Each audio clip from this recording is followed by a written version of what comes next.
Meatballs. You really can't do an 80's week without doing a Meatballs film.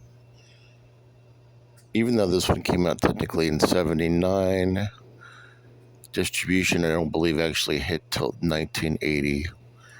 This movie had $1 million budget, but made $43 million. It's 6.3 on IMDb, an hour and 35 minutes long. We focus on a summer camp ran by counselors, or more specifically by Bill Murray's character, who goes by the name of Tripper. Now, this is an Ivan Reitman film.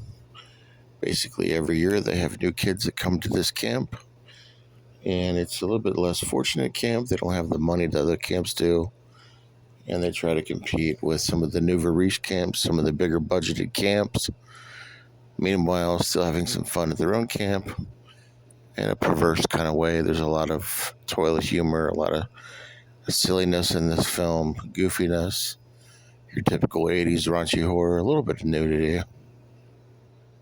Very minimal amount of nudity, but at the same time, a lot of schlock and just good stuff.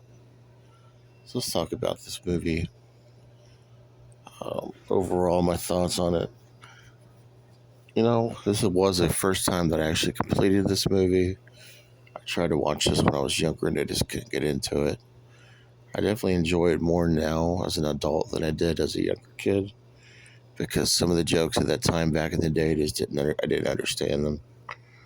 And sometimes Bill Murray, when he gets on a tangent, sometimes I think they just let him ad-lib a lot of times, and he's hard to understand. If you don't watch a lot of Bill Murray, then you wouldn't understand. But so yeah, this camp, basically what they do is they just have another good summer, and while the other camp is trying to basically also have a good summer but take over the reins,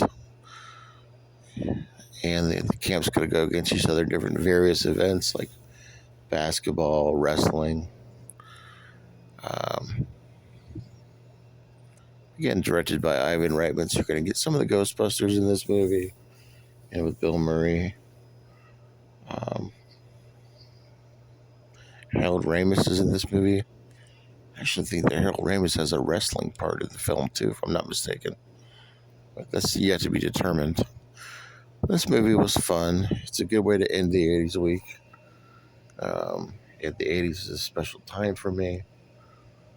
It's my favorite decade. And some of my favorite movies are in the 80's. Now, all these movies were first-time watches for me, believe it or not. Over the last month, everything that I reviewed for you guys was a first-time watch. It's getting harder and harder to find movies that I haven't seen from the 80's, but damn, there is a huge list. I want to thank everybody that participated in this, and Echo for having this again. And I'll catch up with you guys later. Don't forget, next week we have the 200 episode coming over the midnight hour.